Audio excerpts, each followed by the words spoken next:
গল্পতরু চ্যানেলে আপনাদের সাথে আছি আমি রাজ। পড়ছি হারুকি মুরাকামির ভাঙনের পর বইটি থেকে একটি গল্প, থাইল্যান্ড। একটি ঘোষণা ছিল, lotus angel man, we aren't countering some turbulence, please return to seat at this time and fasten a seat belt. Satsuki অনেক কিছু ভাবছিল, তাই থাই স্টুয়ার্ডের কাঁপা গলায় জাপানিজ বুঝতে তার একটু সময় লাগলো। তার প্রচণ্ড গরম লাগছিল, প্রচণ্ড ঘাম ছিল, মনে হচ্ছিল যেন সে স্টিম বাত করছিল। তার পুরো শরীর যেন জ্বলে পড়ে যাচ্ছিল। নাইলন ও ব্রা এতই অসহ্য লাগছিল যে সে সব খুলে মুক্ত হতে চাচ্ছিল। সে মাথা উঁচু করে অন্য বিজনেস ক্লাসের যাত্রীদের পরিস্থিতি বোঝার চেষ্টা করল। না, সেই একমাত্র যাত্রী যার অসহ্য গরম লাগছিল। তারা সবাই দলা পাকিয়ে এয়ার কন্ডিশনের ঠান্ডা প্রতিরোধ করার জন্য কম্বল জড়িয়ে ঘুমোচ্ছিল। এটা হয়তো সাতসুকির জন্য আরেকটি আকস্মিক গরম। সে তার ঠোঁট কামড়ে ধরে অন্য কিছুতে মনোযোগ দিয়ে গরমকে ভুলতে চাচ্ছিল। সে বই খুলে আগে যেখানে শেষ করেছিল সেখান থেকে পড়ার চেষ্টা করল, কিন্তু গরমকে এড়িয়ে যাওয়া প্রায় অসম্ভব ছিল। এটা কোনো সাধারণ গরম লাগা নয়। তাদের তখনও ব্যাংকক পৌঁছাতে অনেক দেরি ছিল। পাশ দিয়ে হেঁটে যাওয়া একজন বিমানবালাকে সে এক গ্লাস পানি দিতে বলল। তার ব্যাগ থেকে ওষুধের বাক্সটি খুঁজে নিয়ে সে এক ডোজ হরমোন খেয়ে নিল, যা সে আগে খেতে ভুলে গিয়েছিল। রোজবন্ধ, এটা হয়তো মানুষের জন্য ঈশ্বরের একটি বিদ্রুপাত্মক সাবধানবাণী, অথবা শুধুই একটি চাল যে মানুষ দিন দিন কৃত্রিমভাবে তাদের আয়ু বৃদ্ধি করছে। সে নিজেকে অসংখ্যবার বলেছে, 100 বছর আগেও মানুষের গড় আয়ু ছিল 50-এর নিচে। আর যদি কোনো মহিলা তার রজ শেষ হওয়ার 20 অথবা 30 বছর পর বেঁচে থাকত, তবে সেটা ছিল অস্বাভাবিক। সেসব টিস্যু নিয়ে বেঁচে থাকার কষ্ট, যেগুলোর কারণে জরায়ু কিংবা থাইরয়েড হরমোনের স্বাভাবিক নিঃসরণ বন্ধ হয়ে যায়, স্ট্রোজেনে রজবন্ধের পরে নিঃসরণের হার হ্রাস ও আলঝেইমারের মধ্যে সম্পর্ক, এইসব প্রশ্ন মানুষকে খুব একটা ভাবাতো না। এর চেয়ে সাধারণ মানুষের কাছে অনেক বেশি গুরুত্বপূর্ণ ছিল প্রতিদিন পর্যাপ্ত খাবারের নিশ্চয়তা। তাহলে ওষুধ শিল্পে যে উন্নতি, তা কি মানুষের সমস্যাগুলোকে সামনে নিয়ে আসা, বিভক্ত করা ও সেগুলোকে জটিল করে তোলার চেয়ে বেশি কিছু করেনি? একটু পরেই পিএস সিস্টেমের মাধ্যমে আরেকটি ঘোষণা আসলো, এবার ইংরেজিতে। If there is a doctor on board, please identify yourself to one of the attendants. একজন যাত্রী হয়তো অসুস্থ হয়ে গিয়েছে। এক মুহূর্তের জন্য সাতসুকি সাহায্য করতে চাইল, কিন্তু খুব দ্রুত তার মত পাল্টে গেল। আগে যে দুবার সে এমন করেছিল, তখন বিমানে থাকা অন্য ডাক্তারদের সাথে তার বিরোধ লেগেছিল। ওইসব মানুষদের একদল সাহায্যকারী ছিল এবং তারা সাতসুকিকে এক পলক দেখে বুঝে গিয়েছিল যে সে বাস্তব অভিজ্ঞতা ছাড়া একজন সাধারণ প্যাথোলজিস্ট। ঠিক আছে ডাক্তার, তাকে একটি নম্র হাসি দিয়ে বলা হলো, আমি একা এটি সামলে নিতে পারবো, তুমি এটা নিয়ে কোনো চিন্তা করো না। সে একটি অবান্তর কারণ দেখিয়ে সিটে গিয়ে বসল এবং একটি হাস্যকর নাটক দেখতে থাকল। এরপরও সে ভাবল, আমি হয়তো এই বিমানের একমাত্র ডাক্তার, আর রোগীটির হয়তো থাইরয়েড জনিত সমস্যা আছে। যদি এমনই হয়ে থাকে, তাহলে আমি হয়তো কোনো কাজে আসতে পারি। সে দীর্ঘশ্বাস ছেড়ে অ্যাটেন্ডেন্টের দৃষ্টি আকর্ষণের জন্য বাটন চাপল। বিশ্ব থাইরয়েড কনফারেন্স একটি 4 দিনব্যাপী অনুষ্ঠান ছিল, যা অনুষ্ঠিত হয়েছিল ব্যাংকক ম্যারিয়টে। বাস্তব অর্থে এটি একটি বিশ্বব্যাপী পুনর্মিলনী। সব অংশগ্রহণকারী ছিল থাইরয়েড বিশেষজ্ঞ এবং তারা একে অন্যকে চিনত অথবা একে অন্যের সাথে পরিচিত হল। এটি একটি ছোট পৃথিবী। দিনের বেলায় লেকচার অথবা আলোচনা হতো, আর রাতে হতো পার্টি। কেউ কেউ একে অন্যের সাথে পুরনো সম্পর্কগুলোকে নতুন করতে দেখা করত, অস্ট্রেলিয়ান ওয়াইন খেত, থাইরয়েড সম্পর্কে গল্প করত, আড্ডা দিত, নতুন চাকরি সম্বন্ধে অবহিত করত, নোংরা কৌতুক করত এবং সার্কার গাল গাইত। সাতসুকি প্রধানত তার ডেট্রয়েট বন্ধুদের সাথে থাকত। তাদের সাথেই সে সবচেয়ে বেশি স্বাচ্ছন্দ্য বোধ করত। সে ডেট্রয়েটের ইউনিভার্সিটি হাসপাতালে 10 বছর চাকরি করেছে। তখন সে থাইরয়েড গ্ল্যান্ডের কার্যপ্রণালী সম্বন্ধে গবেষণা করত। ক্রমেই সে তার সিকিউরিটি অ্যানালিস্ট স্বামীর সাথে ঝগড়া করতে লাগল। তার মদের প্রতি আসক্তি বছরের পর বছর বেড়েই চলেছিল। এছাড়াও সাতসুকির পরিচিত এক মহিলার সাথে তার সম্পর্ক ছিল। তাদের ছাড়াছাড়ি হলো শেষে, এবং 1 বছর যাবৎ তাদের মধ্যে একটি যুদ্ধ লেগেছিল যা কোর্ট পর্যন্ত গড়িয়েছিল। তার স্বামী দাবি করল যে জিনিস আমাকে শেষ পর্যন্ত বাধ্য করেছিল তা হলো তোমার বাচ্চা কাচ্চা নিতে আপত্তি। তারা অবশেষে ৩ বছর আগে তাদের ডিভোর্স সম্পূর্ণ করতে সমর্থ হয়েছে। কয়েক মাস পর কেউ একজন হাসপাতালের পার্কিং গেটে তার হোন্ডার হেডলাইট ভেঙে বনেটে লিখে দিয়েছিল জ্যাজ কার। সে পুলিশ ডাকল। একজন বিশাল কালো পুলিশ রিপোর্ট লিখলেন এবং বললেন, লেরি, এটা ডেট্রিয়ট, পরের বার একটি ফোর্ড টাউরস কিনবেন। এই ঘটনার পর সাতসুকি আমেরিকার উপর বিরক্ত হয়ে জাপান ফিরে আসলো। সে টোকিওতে একটি হাসপাতালের চাকরি নিল। তুমি এটা করতে পারো না, তার গবেষণা দলে একজন ভারতীয় সদস্য তাকে এটা বলল। আমাদের এত বছরের গবেষণা সফল হতে চলেছে, আমরা হয়তো নোবেল প্রাইজের জন্য মনোনীত হতে পারি, এটা হয়তো সহজ না। সে সাতসুকিকে অনেক অনুরোধ করল, কিন্তু সাতসুকি হয়তো মনস্থ করেছিল তার ভেতর থেকে এমনই একটি আবেদন আসছিল। সে ব্যাংককে কনফারেন্স শেষে হোটেলে একা থাকল। সে তার বন্ধুদের বলল, আমি আমার জন্য আরেকটি হলিডের পরিকল্পনা করেছি। আমি আশেপাশে একটি রিসোর্টে সম্পূর্ণ বিশ্রামের জন্য যাচ্ছি। পুরো 1 সপ্তাহ জুড়ে পড়া, সাঁতার কাটা আর চমৎকার ঠান্ডা ককটেল খাওয়া ছাড়া আর কোনো কাজ নেই। সবাই বলল, চমৎকার, সবারই একটু বিশ্রামের প্রয়োজন, এটা তোমার থাইরয়েডের জন্য ভালো। হ্যান্ডশেক, আলিঙ্গন এবং আবার দেখা হবার প্রতিশ্রুতি দিয়ে সাতসুকি তার বন্ধুদের বিদায় জানালো। পরদিন খুব সকালে আগের পরিকল্পনা অনুযায়ী একটি লিমোজিন এসে থামল, একটি পুরনো লেডি ব্লু রঙের মার্সিডিজ, ঠিক যেন রত্নের মতো নিখুঁত ও নিকষিত, যা একটি নতুন গাড়ির চাইতেও বেশি সুন্দর। এটি দেখে মনে হলো যেন অন্য কোনো জগতের বস্তু, যেন কারো কল্পনা অনুযায়ী বানানো। একজন চিকন থাই, দেখে মনে হয় সে তার শার্টের কোঠায় আছে। সেই তার ড্রাইভার ও গাইড। সে একটি মার দেওয়া সাদা হাফ হাতা শার্ট, একটি সিল্কের কালো নেকটাই ও গাঢ় রঙের রোদ চশমা পরেছিল। তার চেহারা ছিল লম্বাটে, ঘাড় লম্বা ও সরু। সাতসুকির সাথে পরিচিত হবার সময় সে হ্যান্ডশেক না করে সাতসুকিকে জাপানি ভঙ্গিতে মাথা নিচু করে সম্মান দেখালো। দয়া করে আমাকে নিমিত বলবেন, আমি আগামী সপ্তাহ জুড়ে আপনার সাথেই থাকব। এটা বোঝা যাচ্ছিল না যে নিমিত তার নামের প্রথমাংশ নাকি শেষাংশ। সে যে কোনোভাবেই নিমিত। আর সে সাতসুকিকে বিনত ভঙ্গিতে সহজ ও বোধগম্য ইংরেজিতে, যা কিনা আমেরিকান অথবা ব্রিটিশ কোনো ঢঙই নয়, বলল। তার আসলে কোনো প্রত্যক্ষ ভঙ্গির প্রভাব নেই। সাতসুকি এ ধরনের ভঙ্গি আগেও শুনেছে, কিন্তু মনে করতে পারল না কোথায়। সাতসুকি বলল, আমি সম্মানিত বোধ করছি।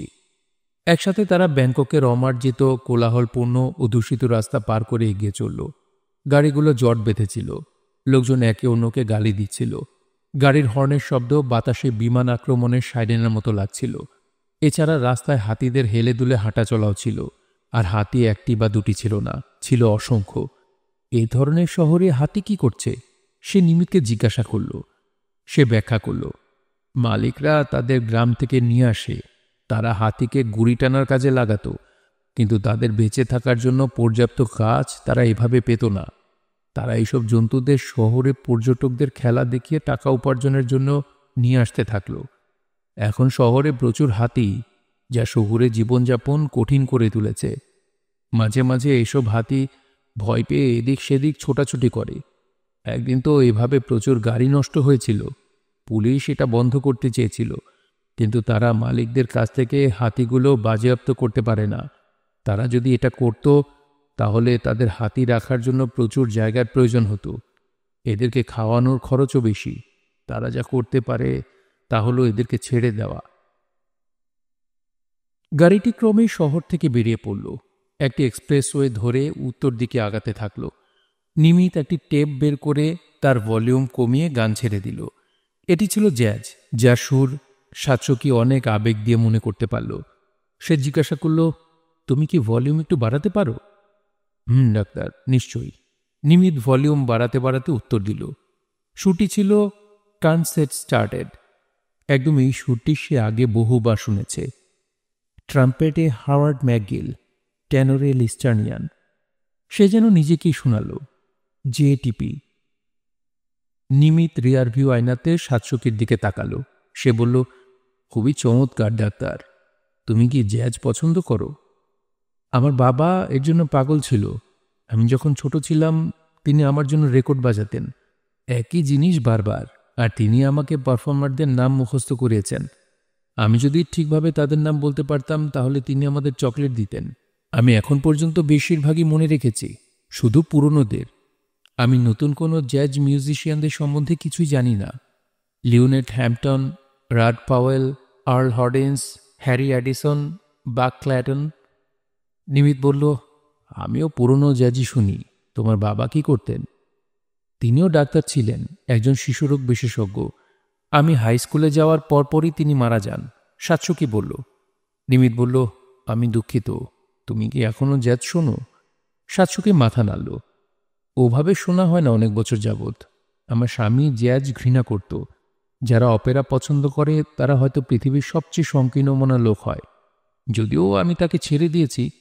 আমি যতদিন বেঁচে থাকি, যদি কোনোদিন অপেরা নাও শুনি, আমার কোনো আক্ষেপ থাকবে না। নিমিত সামান্য মাথা ঝোঁকালো, কিন্তু কোনো কথা বলল না। মার্সিডিজ স্টিয়ারিং হুইলে হাত রেখে সে নীরবে রাস্তার দিকে তাকিয়ে থাকল। তার স্টিয়ারিং ঘোরানোর কৌশল সৌন্দর্যের পর্যায়ে। সে যে কোণে স্টিয়ারিং ঘোরাতে চাচ্ছিল ঠিক সেভাবেই হাত ঘোরাচ্ছিল। এখন অ্যারল গার্নারের আই উইল রিমেম্বার এপ্রিল চলছে, যা সাতসুকির পুরনো অনেক কিছু মনে করিয়ে দিল। গার্নারের কনসার্ট বাই দ্য সি ছিল তার বাবার অনেক প্রিয় একটি রেকর্ড। সে চোখ বন্ধ করে পুরনো স্মৃতির সমুদ্রে ঝাঁপ দিল। তার বাবা ক্যান্সারে মারা যাওয়ার আগ পর্যন্ত সব কিছু ঠিক ছিল, সব কিছুই, কোনো ব্যতিক্রম ছিল না। কিন্তু হঠাৎ তার মঞ্চটি কালো হয়ে গেল। আর যখন সে বুঝল যে তার বাবা তার জীবন থেকে চিরতরে হারিয়ে গেছে, সবকিছু ভুল পথে যেতে লাগল। এটা ছিল একদম নতুন কোনো পটভূমি, নতুন কোনো গল্প। তার বাবা মারা যাওয়ার মাত্র 1 মাসের মাথায় তার মা জ্যাজের বিশাল সংগ্রহসহ বড় স্টোরিওটি বিক্রি করে দিয়েছিল। তুমি যদি কিছু মনে না করো, তবে কি বলবে জাপানের কোন এলাকায় তোমার বাড়ি, ডাক্তার? আমি কিয়োটো থেকে এসেছি, যদিও আমি সেখানে 18 বছর বয়স পর্যন্ত ছিলাম। এরপর সেখানে যাইনি বললেই চলে। সাতসুকি উত্তর দিল। কিয়োটো কোবের একদমই সাথেই না? খুব দূরে না, কিন্তু কোবের একদম সাথেও না। অন্তত ভূমিকম্প সেখানে খুব ক্ষতি করতে পারেনি। নিমিত পাসিং লেনে কয়েকটি গৃহপালিত পশু বোঝাই ট্রাককে পেছনে ফেলে আবার নিয়ন্ত্রিত গতিতে চলতে লাগল। নিমিত বলল, শুনে ভালো লাগলো। গত মাসের ভূমিকম্পে প্রচুর লোক মারা গিয়েছে। আমি খবরে দেখেছি, খুবই কষ্টের ভূমিকম্প ছিল। ডাক্তার, তুমি কি কোবেতে অবস্থানরত কাউকে চিনতে? না, কাউকে না। আমার মনে হয় না কোবেতে বসবাসরত কাউকে আমি চিনি, সে বলল। কিন্তু এটা সত্যি ছিল না। তার স্বামী কোবেতে বাস করত। নিমিত কিছুক্ষণ চুপ থাকল। এরপর সে সাতসুকির দিকে মাথা ঘুরিয়ে বলল, ভূমিকম্প খুবই অদ্ভুত ও রহস্যজনক ব্যাপার, তাই না? আমরা এটা ধরেই নেই যে আমাদের পায়ের নিচের মাটি কঠিন ও স্থির। আমরা এমনটিও বলে থাকি যে মানুষ মাটির মধ্যে গেঁথে আছে, অথবা তাদের পা মাটির মধ্যে আছে। কিন্তু হঠাৎ আমরা একদিন দেখি যে এটি সত্য নয়। মাটি, নুড়ি পাথর, যেগুলো অনেক শক্ত হওয়ার কথা, সেগুলো হঠাৎ তরলের মতোই নরম বস্তুতে পরিণত হয়। আমি এটি টিভিতে শুনেছি, খবরে বলেছে তরলী ভবন, এভাবেই বলে এই প্রক্রিয়াটিকে। সৌভাগ্যক্রমে থাইল্যান্ডে খুব কমই বড় ভূমিকম্প হয়। পিছনের সিটে হেলান দিয়ে সাতসুকি চোখ বন্ধ করে অ্যারল গার্নারের জ্যাজ শুনছিল। সে ভাবছিল, সে কবিতেই থাকত। আমার বিশ্বাস সে বড় ও ভারী কিছুর নিচে চাপা পড়ে মারা গিয়েছে, অথবা তরল মাটির দ্বারা গ্রাস হয়েছে। তার জন্য আমি এতগুলো বছর যাবৎ এটাই চাচ্ছিলাম। দুপুর 3টায় লিমোজিনটি এর নির্দিষ্ট গন্তব্যে পৌঁছালো। বেলা 12টার সময় রাস্তার ধারে একটি সার্ভিস এরিয়াতে অল্প খানিক্ষণ বিরতি নিয়েছিল। সাতসুকি ক্যাফেটেরিয়াতে 1 কাপ কফি ও অর্ধেক ডোনাট খেয়েছিল। তার পুরো সপ্তাহ জুড়ে বিশ্রাম কাটানো হবে পাহাড়ের উপর একটি ব্যয়বহুল রিসোর্টে। দালানগুলো উপত্যকার মাছ দিয়ে বয়ে চলা একটি ঝর্ণাকে আড়াল করেছে, যার ঢাল প্রচুর পরিমাণে রঙিন ফুলে আচ্ছাদিত ছিল। এক গাছ থেকে অন্য গাছে পাখিরা গান গাইতে গাইতে ছুটোছুটি করছিল। একটি প্রাইভেট কটেজ সাতসুকির থাকার জন্য প্রস্তুত করা হয়েছিল। এটিতে একটি বড় উজ্জ্বল বাথরুম, একটি চমৎকার বিছানা ও 24 ঘন্টার রুম সার্ভিস ছিল। লাইব্রেরিতে বই, সিডি ও ভিডিও পাওয়া যেত। জায়গাটি পরিপাটি ছিল। প্রতিটি ক্ষুদ্র ক্ষুদ্র অংশ যথেষ্ট শ্রম ও টাকা খরচ করে সাজানো হয়েছে। নিমিত বলল, তুমি নিশ্চয়ই এত বড় ভ্রমণের পর ক্লান্ত, ডাক্তার। তুমি এখন বিশ্রাম নিতে পারো। আমি কাল সকাল 10টায় তোমাকে পুলে নিয়ে যেতে আসব। তোমার শুধু একটি তোয়ালে ও বাথিং স্যুট নিয়ে আসলেই চলবে। সে জিজ্ঞাসা করল, পুল? তাদের তো এই হোটেলেই বেশ বড় একটি পুল থাকার কথা, অন্তত আমাকে এটি বলা হয়েছিল। হ্যাঁ অবশ্যই, কিন্তু হোটেলের পুলে অনেক ভিড় থাকে। মিস্টার র্যাপাপোর্ট বলেছিল যে তুমি একজন ভালো সাঁতারু। আমি কাছেই একটি পুল খুঁজে পেয়েছি যেটিতে তুমি অনেকক্ষণ সাঁতার কাটতে পারবে। সেখানে একটু খরচও দিতে হয়, কিন্তু সেটি নামমাত্র। আমি নিশ্চিত যে তুমি সেখানে যেতে চাইবে। জন র্যাপোর্ট সাতশকির আমেরিকান বন্ধু। সে তার থাই হলিডের সব ব্যবস্থা করে দিয়েছিল। কম্বোডিয়াতে যখন খ্যামার রোজদের আধিপত্য চলছিল, তখন সে পুরো দক্ষিণ পূর্ব এশিয়া জুড়ে সংবাদকর্মী হিসেবে কাজ করেছে। তার থাইল্যান্ডে প্রচুর জানাশোনাও আছে। সেই নিমিত্তে সাতশকির গাইড ও ড্রাইভার হিসেবে মনোনীত করেছিল। চোখের পলক ফেলে দুষ্টুমির ভান করে সে বলল, তোমার কোনো কিছু নিয়ে ভাবতে হবে না, শুধু চুপচাপ নিমিতকে সব সিদ্ধান্ত নিতে দিলে সবকিছু ঠিকঠাক থাকবে। সে চমৎকার একজন মানুষ। সুন্দর, নিমিতকে সাতশকি বলল। আমি এটি তোমার উপর ছেড়ে দিব। আমি তাহলে কাল সকাল 10টায় তোমাকে নিতে আসব। সাতশকি তার ব্যাগ খুলে একটি জামা ও স্কার্টের কুঁচকে যাওয়া অংশগুলো মসৃণ করে ওয়ার্ড্রবে ঝুলিয়ে রাখল। এরপর সাঁতারের পোশাক পরে সে হোটেলের পুলে গেল। ঠিক যেমনটি নিমিত বলেছিল, এটি মোটেও স্বাভাবিক সাঁতারের পুল নয়। লাউয়ের আকৃতির একটি পুল, যার মাঝে একটি সুন্দর ঝর্ণা আছে। বাচ্চারা অগভীর জায়গায় একটি বল নিয়ে খেলছিল। সাঁতার কাটার ইচ্ছেকে ভুলে গিয়ে সে একটি ছাতার নিচে হাত পা ছড়িয়ে দিল।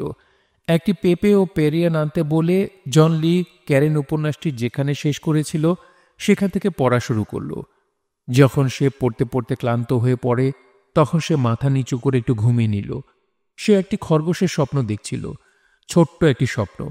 খরগোশটি একটি খাঁচার ভেতর তার জড়ানো জালে আটকে কাঁপছিল। এটা মাঝরাতে কোনো কিছুর উপস্থিতি টের পেল। প্রথমে সাতশকি দূর থেকে খরগোশটিকে দেখছিল, কিন্তু কিছুক্ষণ পরেই সে নিজে খরগোশ হয়ে গেল। সে অন্ধকারে ব্যাপারটি কিছুতেই সামলে নিতে পারছিল না। এমনকি সে জেগে ওঠার পরও তার মুখে একটি বাজে অনুভব করতে লাগল। তার স্বামী কোবেতে থাকত। সে তার বাড়ির ঠিকানা ও টেলিফোন নাম্বার জানত। সে একবারের জন্যে তার সাথে যোগাযোগ বন্ধ করেনি। ভূমিকম্পের পরপর সে তার বাড়িতে কয়েকবার যোগাযোগের চেষ্টা করেছে, কিন্তু কখনোই যোগাযোগ করতে সক্ষম হয়নি। আমার মনে হয় সেই জায়গাটি চ্যাপ্টা হয়ে গেছে, সে ভাবল। আমার আশা তার পরিবার এখন রাস্তায় রাস্তায় টাকা পয়সা ছাড়া ঘুরছে। যখন আমি চিন্তা করি তুমি আমার জীবনকে কি করেছ, যখন আমি চিন্তা করি সেসব বাচ্চাদের কথা যারা আমার হতে পারত, এটা খুবই সামান্য যার জন্য তুমি যোগ্য। নিমিত যে পুলটি পেয়েছিল সেটা হোটেল থেকে আধ ঘন্টার রাস্তা, আর সেখানে যেতে হলে একটি পাহাড় পাড়ি দিতে হয়। পাহাড়ের একদম চূড়ার দিকে যে গাছগুলো আছে সেগুলো ধূসর বানরে ভর্তি। তারা রাস্তার পাশে লাইন ধরে বসেছিল, যাদের চোখ গাড়িগুলোর দিকে স্থির হয়েছিল, ঠিক যেন দ্রুতগামী গাড়িগুলোর ভাগ্য নিরূপণ করছে। পুলটি ছিল বিশাল ও অদ্ভুত একটি এলাকা, যা একটি উঁচু দেওয়ালে ঘেরা। এতে ঢুকতে হলে একটি লোহার গেট পার হয়ে যেতে হয়। নিমিত তার জানলার কাঁচ নিচে নামিয়ে পাহারাদারদের কাছে চেহারা দেখালো। যে কোনো কথা ছাড়াই গেট খুলে দিল। কাঁকরের রাস্তার পরে পাথরের তৈরি একটি 2 তলা দালান ছিল। এই দালানটির পেছনে লম্বা ও চিকুন পুলটি। এটার বয়সের ছাপকে অস্বীকার করা যায় না, কিন্তু এটি 25 মিটার লম্বা, 3 লাইনের একটি ল্যাপলো। পানির জন্য আয়তাকার জায়গাটি ছিল সুন্দর। এই পুলটি লন এবং গাছ দিয়ে পরিবেষ্টিত, আর এতে সাঁতারুদের দ্বারা কোনো উপদ্রব হয় না। পুলের পাশে অনেকগুলো পুরনো কাঠের চেয়ার সারিবদ্ধভাবে রাখা আছে। পুরো জায়গাটিতে নীরবতার আধিপত্য, আর মানুষের কোনো চিহ্ন নেই। নিমিত জিজ্ঞেস করল, জায়গাটি কেমন? সাতশকি উত্তর দিল, চমৎকার। এটি কোনো অ্যাথলেটিক্স ক্লাব? অনেকটা ওরকমই, সে বলল, কিন্তু এটি এখন কেউ ব্যবহার করে না বললেই চলে। তুমি যেন যত খুশি সাঁতার কাটতে পারো তার ব্যবস্থা আমি করেছি। ধন্যবাদ নিমিত, তুমি একজন অসাধারণ ব্যক্তি। তুমি আমাকে অনেক সম্মান করো। নিমিত মাথা নিচু করে বলল, ওখানের কটেজটি কাপড় বদলানোর ঘর, টয়লেট ও গোসলের জায়গাও আছে। সব সুবিধা ব্যবহার করতে সংকোচ করো না। আমি গাড়িতে গিয়ে বসছি, কিছু লাগলে দয়া করে বলবে। সাতশকি সাঁতার অনেক পছন্দ করত, আর সুযোগ পেলেই সে জিমের পুলে চলে যেত। সে একজন প্রশিক্ষকের কাছ থেকে সঠিক কৌশলগুলো শিখেছিল। যখন সে সাঁতার কাটত, তখন তার মন থেকে কষ্টের সব স্মৃতি দূর করতে পারত। যদি সে অনেক দূর পর্যন্ত সাঁতার কাটত, তবে সে এমন একটি জায়গায় পৌঁছত যেখানে সে আকাশে উড়ে বেড়ানো মুক্ত পাখির মতো মুক্ত অনুভব করত। তার বহু বছরের শরীর চর্চার প্রতি সে কৃতজ্ঞ, কেননা সে কখনো অসুস্থ হয়ে বিছানায় পড়েনি অথবা শারীরিক সমস্যায় ভোগেনি। তার কোনো বাড়তি ওজনও বাড়েনি। অবশ্য সে আর তরুণও ছিল না। তার সুগঠিত শরীরের উপস্থিতিও হারিয়ে গেছে। বিশেষভাবে তার নিতম্বের সামান্য মাংসের উপস্থিতিকে এড়িয়ে যাওয়া যায় না। সে ফ্যাশন মডেল হতে চাইত না। তাকে বয়সের তুলনায় অন্তত 5 বছরের ছোট মনে হতো, যা খুবই ভালো ছিল। দুপুরে নিমিত সিলভারের ট্রেতে করে পুলের পাশে সাতসুকিকে আইস টি ও স্যান্ডউইচ পরিবেশন করল। ছোট ভেজিটেবল ও চিজ স্যান্ডউইচ, যেগুলোকে ছোট ছোট ত্রিকোণ কাটা হয়েছিল। সাতসুকি অবাক হয়ে জিজ্ঞেস করল, এগুলো তুমি বানিয়েছ? এই প্রশ্নটি নিমিতের অভিব্যক্তিহীন চেহারায় আমূল পরিবর্তন আনল। আমি না ডাক্তার, আমি খাবার তৈরি করি না। আমার একজন লোক আছে, সে এগুলো তৈরি করে দেয়। সাতসুকি একবার জিজ্ঞেস করতে চাইল মানুষটি কে, কিন্তু সে নিজেকে থামিয়ে দিল। জন রেপাপোর্ট তাকে বলেছিল, শুধু চুপচাপ নিমিতকে সিদ্ধান্ত নিতে দাও, আর সবকিছু ঠিকঠাক চলবে। স্যান্ডউইচগুলো খুব ভালো লেগেছিল। সাতসুকি দুপুরের খাবার খেয়ে একটু আরাম করল। সে তার ওয়াকম্যানে বেনি গুডম্যান সেক্সটেকের একটি ক্যাসেট শুনছিল, যেটি সে নিমিতের কাছ থেকে নিয়েছে। এরপর সে বই পড়তে থাকল। সে আরও কিছুক্ষণ সাঁতার কেটে বিকেল 3টার দিকে হোটেলে ফিরে আসলো। সাতসুকি একেবারে এই রুটিনটি 5 দিন যাবৎ পুনরাবৃত্তি করল। সে নিজের ইচ্ছামতো সাঁতার কাটল, ভেজিটেবল ও চিজ স্যান্ডউইচ খেল, গান শুনল আর বই পড়ল। সে পুলে যাওয়া ছাড়া হোটেল থেকে অন্য কোথাও যায়নি। সে যা চেয়েছিল তা হল বিশ্রাম, অন্য কিছু না ভাবার একটি সুযোগ। সেই একমাত্র এই পুলটি ব্যবহার করত। পানি সবসময় বরফের মতো ঠান্ডা ছিল, ঠিক পাহাড়ের নিচের কোনো ঝর্ণা থেকে আনা হয়েছে। প্রথমে সবসময় তার যেন শ্বাস বন্ধ হয়ে যেত, কিন্তু এটি কয়েকটি ল্যাপের পর তাকে উষ্ণতা যোগাত। আর তারপর পানির তাপমাত্রা ঠিক মনে হতো। যখন সে হামাগুড়ি দিয়ে ক্লান্ত হয়ে যেত, তখন সে গগলস খুলে ব্যাক স্ট্রেট সাঁতার কাটত। আকাশে সাদা মেঘ ঘুরে বেড়াত, পাখিরা আর ফড়িংয়েরা দৌড়াদৌড়ি করত। সাতসুকির মনে হতো সে যদি আজীবন এভাবে থাকতে পারত।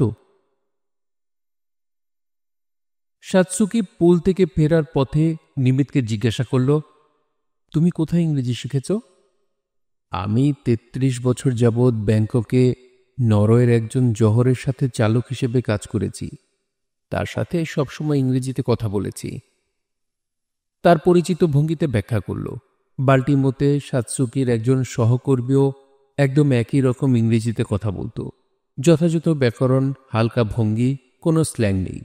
খুবই সাবলীল, বুঝতে সোজা ও কোনো কোনো জায়গায় সাদামাটা। থাইল্যান্ডে নরওয়েজিয়ান ইংরেজিতে কথা বলা কত আশ্চর্যের ব্যাপার। আমার নিয়োগকারী জ্যাজ পছন্দ করত।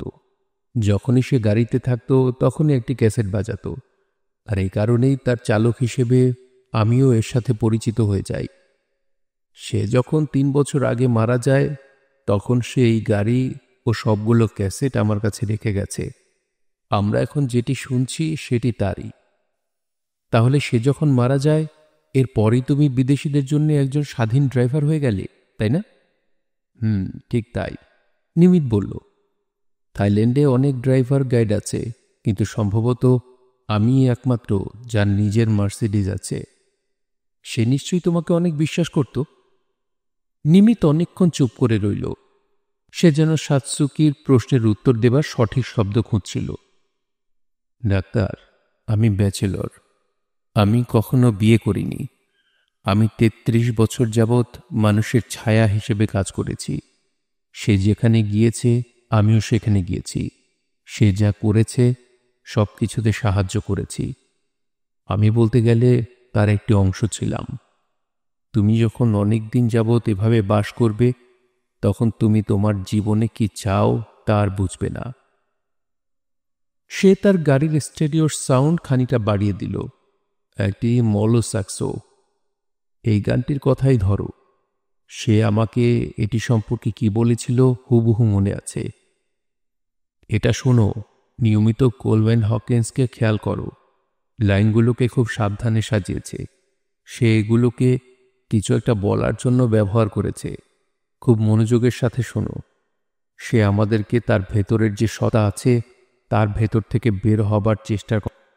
এই একই রকম সত্তা যা তোমার আমার মাঝেও আছে।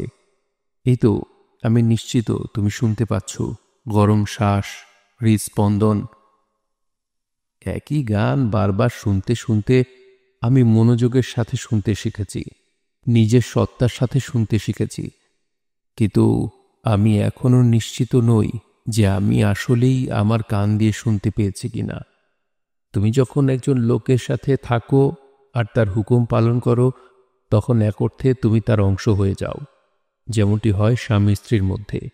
ডাক্তার, আমি কি বলছি বুঝতে পারছো? আমারও তাই মনে হয়, সাতসুকি উত্তর দিল। হঠাৎ সাতসুকির মনে হলো যে নিমিত ও তার নরওয়ের মালিক একে অপরের প্রেমিক ছিল। তার কোনো প্রমাণ ছিল না যার উপর ভিত্তি করে এমন ধারণা করা যায়, শুধুই একটি অনুভূতি। কিন্তু এটা হয়তো নিমিত যা বলতে চাইছিল তাকে ব্যাখ্যা করতে পারে। এরপরও ডাক্তার, আমার সামান্যতম দুঃখ নেই। আমি যদি পুনর্জীবন পাই, আমি হয়তো একই কাজ করব। তোমার ক্ষেত্রে কি? আমি জানি না নিমিত, একদমই জানি না। নিমিত এরপর আর কিছুই বলল না। তারা ধূসর রঙের বানরগুলো পার করে হোটেলে ফিরে আসলো। জাপানের পথে পাড়ি জমানোর আগের দিন নিমিত সাতসুকিকে সরাসরি হোটেলের পথে না নিয়ে পার্শ্ববর্তী গ্রামে নিয়ে গেল। রিয়ার ভিউ মিররে সাতসুকির দিকে তাকিয়ে সে বলল, তুমি কি আমার জন্য একটু অনুগ্রহ করতে পারো? একটি ব্যক্তিগত অনুগ্রহ। কি? তুমি কি তোমার 1 ঘন্টা সময় আমাকে দেবে? আমি তোমাকে একটা জায়গা দেখাতে নিয়ে যেতে চাই। সাতসুকি তার কথায় কোনো আপত্তি করল না। সে এও জিজ্ঞেস করল না নিমিত তাকে কোথায় নিয়ে যেতে চায়। সে নিমিতের উপর পুরো দায়িত্ব ছেড়ে দিল। মহিলাটি গ্রামের শেষ প্রান্তে বসবাস করত, একটি দরিদ্র গ্রামের দরিদ্র বাড়ি। ধাপে ধাপে পাহাড়ের খাঁজ বেয়ে একের পর এক ধানক্ষেত, নোংরা গবাদি পশু, কর্দমাক্ত রাস্তা আর বাতাসে গোবরের গন্ধ। একটি ষাঁড় রাস্তা দিয়ে হেঁটে যাচ্ছিল, যেটির নিচের অংশ দুলছিল। একটি 50 সিসি মোটরসাইকেল দুপাশে কাদা ছড়িয়ে দ্রুত ছুটে গেল। কাছেই উলঙ্গ শিশুরা রাস্তার ধারে মার্সিডিজ গাড়িটি দেখছিল। সাতসুকি এটা ভেবে নিশ্চিত হল যে সে যেই অভিজাত হোটেলে বসবাস করছিল তার পাশেই এমন এক দুর্দশাগ্রস্ত গ্রাম আছে। মহিলাটি ছিলেন প্রায় 80 বছর বয়স্ক একজন বৃদ্ধা। তার গায়ের চামড়া যেন পুরনো কোনো ক্ষয়ে যাওয়া চামড়ার মতন। গভীর ভাঁজগুলো পুরো শরীরে ছড়িয়ে পড়েছে।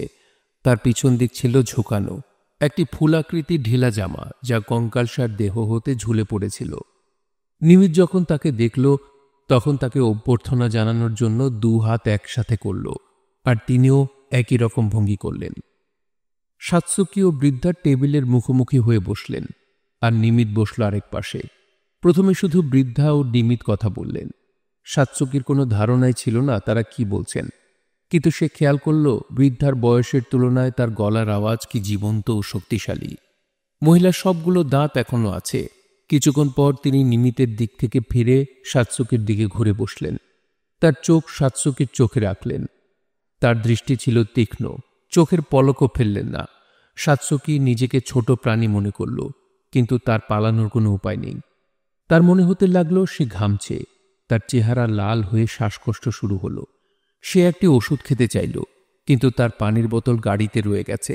নিমিত বলল, টেবিলে তোমার হাত রাখো। সাতসুকিকে যেমন বলা হলো সে তেমনই করল। বৃদ্ধ মহিলাটি সাতসুকির কাছে গিয়ে তার ডান হাতটি ধরলেন। বৃদ্ধার হাতগুলো ছোট কিন্তু শক্তিশালী ছিল, এবং 15 মিনিট যাবৎ, যদিও এটা হয়তো 2 থেকে 3 মিনিট হতে পারে, সাতসুকির হাত ধরে কোনো কথা না বলে সরাসরি তার চোখের দিকে তাকিয়ে রইলেন। সাতসুকিও বৃদ্ধার শক্তিশালী তীক্ষ্ণ দৃষ্টির উত্তরে তার নমনীয় দৃষ্টি দিল। কিছুক্ষণ পর সে তার রুমালটি দিয়ে চোখের ভুরু মুছতে লাগল। ঘটনাক্রমে বৃদ্ধা দীর্ঘ নিঃশ্বাস ছেড়ে সাতসুকির হাত ছাড়লেন। তিনি নিমিতের দিকে তাকিয়ে থাই ভাষায় কিছু একটা বললেন। নিমিত সেটা ইংরেজিতে অনুবাদ করল। তিনি বললেন, তোমার দেহের ভেতর একটি শক্ত কঠিন পাথর আছে, যেটি একটি ছোট বাচ্চার কবজির সমান। তিনি জানেন না এটি কোত্থেকে এসেছে। সাতসুকি জিজ্ঞেস করল, পাথর? পাথরে কিছু একটা লেখা আছে। তিনি তা পড়তে পারেননি, কারণ এটি জাপানি ভাষায় লেখা, ছোট কালো রঙের কিছু অক্ষর। পাথরের মধ্যে যা লেখা তা অনেক পুরনো। তুমি এটি দেহের ভেতরে নিয়ে অনেক দিন বেঁচে আছো। তোমার এটা থেকে মুক্তি পাওয়া উচিত, নতুবা মৃত্যুর পর যখন তোমাকে সমাহিত করা হবে তখন শুধুই পাথরটি রয়ে যাবে। এরপর বৃদ্ধা সাতসুকির দিকে ফিরে অনেকক্ষণ যাবৎ থাই ভাষায় কিছু একটা বললেন। তার বাচনভঙ্গি বলে দিচ্ছিল যে তিনি গুরুত্বপূর্ণ কিছু একটা বলছেন। নিমিত আবারও সেটা অনুবাদ করল। তুমি শীঘ্রই তোমার স্বপ্নে একটি লম্বা সাপ দেখবে। স্বপ্নে একটি গর্ত থেকে বেরিয়ে দেওয়ালে এর পথ পরিষ্কার করতে থাকবে একটি সবুজ আঁশযুক্ত সাপ। যখন এটি দেওয়াল থেকে 3 ফুট সরে আসবে তখন তোমার এটিকে ধরে ফেলতে হবে, যেন এটি ছুটে না যায়। সাপটিকে দেখতে খুব ভয়ঙ্কর লাগবে, কিন্তু এটি তোমার কোনো ক্ষতি করতে পারবে না, তাই ভয় পেও না। 2 হাত দিয়ে এটিকে শক্ত করে ধরবে, মনে করবে এটি তোমার প্রাণ, এবং তোমার সর্বশক্তি দিয়ে এটিকে আঁকড়ে ধরবে। স্বপ্ন থেকে জেগে ওঠার আগ পর্যন্ত এটিকে ধরে রাখবে। সাপটি তোমার ভেতরের পাথরটি খেয়ে ফেলবে। বুঝতে পেরেছ? কি আশ্চর্য! নিমিত শ্রদ্ধার সাথে বলল, তুমি শুধু এটুকু বলো যে তুমি বুঝতে পেরেছ। সাতসুকি বলল, আমি বুঝতে পেরেছি। বৃদ্ধা ভদ্রভাবে মাথা নাড়িয়ে আবার কথা বলতে শুরু করলেন। নিমিত ভাষান্তর করতে শুরু করল। তোমার স্বামী এখনো মরেনি, তার কোনো আচরও লাগেনি। তুমি হয়তো এটি চাওনি, কিন্তু তুমি অনেক সৌভাগ্যবতী যে তার কোনো ক্ষতি হয়নি। তোমার সৌভাগ্যের জন্য কৃতজ্ঞ হওয়া উচিত। বৃদ্ধা ছোট ছোট বাক্যে বললেন। নিমিত বলল, এ পর্যন্তই, এখন আমরা হোটেলে ফিরে যেতে পারি। এটা কি কোনো ভবিষ্যৎবাণী ছিল? সাতসুকি গাড়িতে জিজ্ঞেস করল। না ডাক্তার, এটি ভবিষ্যৎবাণী ছিল না। তুমি যেমন মানুষের শরীরের চিকিৎসা করো, তেমনিভাবে তিনি মানুষের আত্মার চিকিৎসা করেন। তিনি বেশিরভাগ সময় সব মানুষের স্বপ্নকে অনুমান করেন। আমার তাহলে তাকে কৃতজ্ঞতা জানানোর জন্য কিছু রেখে আসা উচিত ছিল। পুরো ব্যাপারটা আমার জন্য বিস্ময়কর ছিল। এটা আমার হৃদয় ছুঁয়ে গেছে। নিমিত পাহাড়ি রাস্তায় একটি সূক্ষ্ম বাঁক ঘুরে ঠিকঠাক গাড়ি চালাতে লাগল। সে বলল, আমি তাকে পারিশ্রমিক দিয়েছি, খুবই কম। তোমার এতে খুব বেশি সমস্যা হওয়ার কথা না। শুধু এটি তোমার প্রতি আমার ছোট্ট একটি উপহার মনে করতে পারো ডাক্তার। তুমি কি তোমার সব পর্যটককে তার কাছে নিয়ে যাও? না ডাক্তার, শুধু তোমাকে নিয়ে গেলাম। কিন্তু কেন? তুমি একজন চমৎকার মানুষ ডাক্তার, পরিষ্কার মনের ও দৃঢ়, কিন্তু তোমাকে দেখে মনে হয় তোমার হৃদয়ে চাপা কোনো কষ্ট আছে। এখন থেকে ধীরে ধীরে মৃত্যুর জন্য নিজেকে প্রস্তুত করতে থাকো। তুমি যদি তোমার ভবিষ্যতের শক্তি শুধুমাত্র বেঁচে থাকার জন্য খরচ করো, তবে ভালোভাবে মরতে পারবে না। তুমি মানসিকভাবে আরও প্রস্তুত হও। জীবন ও মৃত্যু দুটোই একসাথে একই মূল্য বহন করে। সাতসুকি তার সানগ্লাস খুলে পেছনের সিটে হেলান দিয়ে বলল, নিমিত, আমাকে একটি কথা বলো। কি ডাক্তার? তুমি কি মৃত্যুর জন্য প্রস্তুত? নিমিত এটাকে স্পষ্ট করে বোঝানোর জন্য বলল, আমি এখন অর্ধমৃত। সেই রাতে তার বড় এবং অভিজাত খাটটিতে শুয়ে সাতসুকি কান্না করল। তার মনে হতে লাগল সে ধীরে ধীরে মৃত্যুর দিকে ধাবিত হচ্ছে। তার এও মনে হল ভিতরে একটি শক্ত সাদা চামড়া আছে। সে বুঝতে পারল অন্ধকারে কোথাও হয়তো একটি আঁশযুক্ত সবুজ সাপ নড়াচড়া করে যাচ্ছে। সে তার জন্ম না নেওয়ার শিশুটির কথা ভাবল। সে তার বাচ্চাটিকে ধ্বংস করেছিল, গভীর কূপে নিক্ষেপ করেছিল। এরপর সে একটি মানুষকে 30 বছর ঘৃণা করে বেঁচেছে। সে আশা করেছিল সে মানুষটি অন্তর্বেদনায় মারা যাবে। তার চাওয়া এত দৃঢ় ছিল যে সে মনে মনে ভূমিকম্প আশা করেছিল।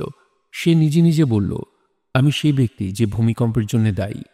সে আমার হৃদয়কে একটি পাথরে পরিণত করেছে, সে আমার দেহকে একটি পাথরে পরিণত করেছে। দূর পাহাড় হতে ধূসর রঙের বানরগুলো নীরবে তাকিয়েছিল। জীবন ও মৃত্যু এক অর্থে একই অর্থ বহন করে। এয়ারপোর্টে তার ব্যাগ অনুসন্ধান করে সাতসুকি নিমিতকে $100 একটি খাম বিল হিসেবে দিল। ধন্যবাদ নিমিত, তোমাকে সবকিছুর জন্য। তোমার জন্য আমি এত সুন্দর সময় কাটাতে পারলাম। এটি আমার পক্ষ থেকে তোমার জন্য একটি ব্যক্তিগত উপহার। নিমিত খামটি গ্রহণ করতে করতে বলল, অনেক ধন্যবাদ ডাক্তার। তোমার কি এক কাপ কফি খাওয়ার সময় হবে? অবশ্যই, আমি এটি উপভোগ করব। তারা একসাথে একটি ক্যাফেতে ঢুকল। সাতসুকি নিজের জন্য ব্ল্যাক কফি নিল। অনেকক্ষণ যাবৎ সাতসুকি তার কাপটি পিরিচে ঘোরাতে লাগল। সে অবশেষে বলল, আমার একটি গোপন কথা আছে যেটি কখনো কাউকে বলিনি। আমি কখনো কাউকে বলার জন্য প্রস্তুত করতে পারিনি। সবসময় আমি এটি নিজের মধ্যে নিয়ে বেরিয়েছি, কিন্তু এখন আমি এটি তোমাকে বলতে চাই, কারণ হয়তো আমরা আর কখনো একে অন্যকে দেখব না। যখন আমার বাবা মারা গেলেন, মা কোনো কিছু বলার আগেই নিমিত তার হাত উঠিয়ে সাতসুকির দিকে হাতের তালু দেখিয়ে মাথা নাড়তে নাড়তে বলল, প্লিজ ডাক্তার, আর কিছু বলো না। তোমার স্বপ্নটি দেখা উচিত, যেমনটি বৃদ্ধা তোমায় বলেছিলেন। আমি বুঝতে পারছি তোমার কেমন লাগছে, কিন্তু তুমি যদি তোমার অনুভূতিগুলো শব্দে প্রকাশ করে ফেলো তাহলে সেগুলো মিথ্যায় পরিণত হবে। সাতসুকি তার কথাগুলো গিলে ফেলল। নীরবে চোখ বন্ধ করে গভীর শ্বাস নিয়ে আবার সেটি ছেড়ে দিল। নিমিত যেন উপদেশ ভাগাভাগি করতে করতে বলল, স্বপ্ন দেখো ডাক্তার, তোমার এখন সবচেয়ে দরকার নিয়মানুবর্তিতা। তোমার কথাগুলো ধরে রাখো, শব্দগুলো পাথরে পরিণত হবে। নিমিত নিজের হাত প্রসারিত করে সাতসুকির হাতগুলো ধরল। নিমিতের হাতগুলো আশ্চর্যজনকভাবে মসৃণ ও তাজা, যেন সেগুলো সবসময় দামি চামড়ার গ্লাভসের ভেতরে থাকে। সাতসুকি তার দিকে চোখ খুলে তাকালো। নিমিত তার হাত সরিয়ে টেবিলের উপর রাখল। সে বলল, আমার নরওয়ের মালিক লেপল্যান্ডের ছিলেন। তুমি হয়তো জানো, লেপল্যান্ড নরওয়ের উত্তর পূর্ব দিকের উত্তর মেরুর একদম কাছাকাছি একটি এলাকা। সেখানে অনেক বলগা হরিণ আছে। গ্রীষ্মে সেখানে কোনো রাত নেই, আর শীতে কোনো দিন নেই। সে হয়তো অতিরিক্ত ঠান্ডা সহ্য করতে না পেরে থাইল্যান্ডে এসেছিল।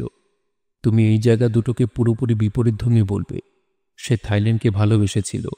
সে তার মনকে এভাবে তৈরি করেছিল যে সে থাইল্যান্ডেই সমাহিত হতে চেয়েছিল, কিন্তু এরপরেও সে তার জন্মভূমি লেপল্যান্ডকে খুব অনুভব করেছে। সে আমাকে সবসময় সেই শহর সম্পর্কে বলতো, কিন্তু এরপরেও ৩৩ বছরে একবারও নরওয়ে যায়নি। সেখানে এমন কিছু ঘটেছিল যা তাকে দূরে রেখেছিল। তার ভিতরেও তোমার মতো পাথর ছিল। নিমিত তার হাতে কাপ নিয়ে এক চুমুক কফি খেল। এরপর সাবধানে তার কাপটি কোনো শব্দ ছাড়াই পিরিচে রেখে দিল। সে আমাকে মেরু অঞ্চলের ভাল্লুক সম্পর্কে বলেছিল, কি নিঃসঙ্গ প্রাণী তারা। তারা বছরে মাত্র একবার মিলিত হয় প্রজননের জন্য, পুরো বছরে মাত্র একবার। তাদের পৃথিবীতে নারী পুরুষের সম্পর্কের কোনো স্থায়িত্ব নেই। একটি পুরুষ একটি নারী ভাল্লুক দৈবক্রমে বিশাল বরফাচ্ছাদিত অঞ্চলে একে অপরের দেখা পায়, আর তারা মিলিত হয়। এরপর পুরুষ ভাল্লুকটি এমনভাবে নারী ভাল্লুক থেকে দৌড়ে পালায় যেন তাকে মৃত্যু ভয় দেখানো হচ্ছে। সে যে জায়গায় নারী ভাল্লুকের সাথে মিলিত হয়েছিল সেখান থেকে পালিয়ে যায়। সে আর পেছন ফিরে তাকায় না।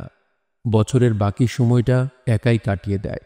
পারস্পরিক যোগাযোগ, হৃদয়ের মিলন কিছুই তাদের মধ্যে বিরাজ করে না। ফলে এটাই মেরু অঞ্চলের গল্প, যেভাবে আমার মালিক আমাকে বলেছিল। কি আশ্চর্য, সাতসুকি বলল। নিমিত উত্তর দিল, এটা আশ্চর্যজনক। আমি আমার মালিককে এরপর জিজ্ঞেস করেছিলাম, তাহলে মেরু অঞ্চলের ভাল্লুক কি জন্য বেঁচে থাকে? ঠিক তাই, সে একগাল হেসে উত্তর দিয়েছিল। তাহলে আমরা কি জন্য বাঁচি নিমিত? বিমানটি উড্ডয়নের সময় হয়ে এসেছিল এবং সিট বেল্ট বাঁধন সংকেতটি দেখা গেল। সাতসুকি চিন্তা করল, তাহলে আমি জাপান ফিরে যাচ্ছি। সামনে কি ঘটবে তা সে ভাবার চেষ্টা করল, কিন্তু শীঘ্রই তা ভাবাও বন্ধ করে দিল। সে তার সিটে থিতু হল আর চোখ বন্ধ করল। পরমুহূর্তেই তার চোখে যে দৃশ্যটি ভাসতে লাগল তা হল সে সাঁতার কাটার সময় আকাশটাকে যেমন দেখেছিল সেটি, আর অ্যারল গার্নারের আই উইল রিমেম্বার এপ্রিল। সে ভাবল, আমাকে ঘুমাতে দাও, আমাকে ঘুমাতে দাও, এবং স্বপ্নটির জন্য অপেক্ষা করো। শুনছিলেন হারুকি মুরাকামির ভাঙনের পর বইটি থেকে থাইল্যান্ড গল্পটি। গল্পটি আপনাদের কাছে কেমন লাগলো তা অবশ্যই কমেন্ট করে আমাদেরকে জানাতে পারেন। ভালো লাগলে একটি লাইক করবেন, চাইলে শেয়ার করে অন্যকে শোনার সুযোগ করে দিতে পারেন। সবাই ভালো থাকবেন, সুস্থ থাকবেন এবং গল্পতরুর সঙ্গেই থাকবেন। ধন্যবাদ।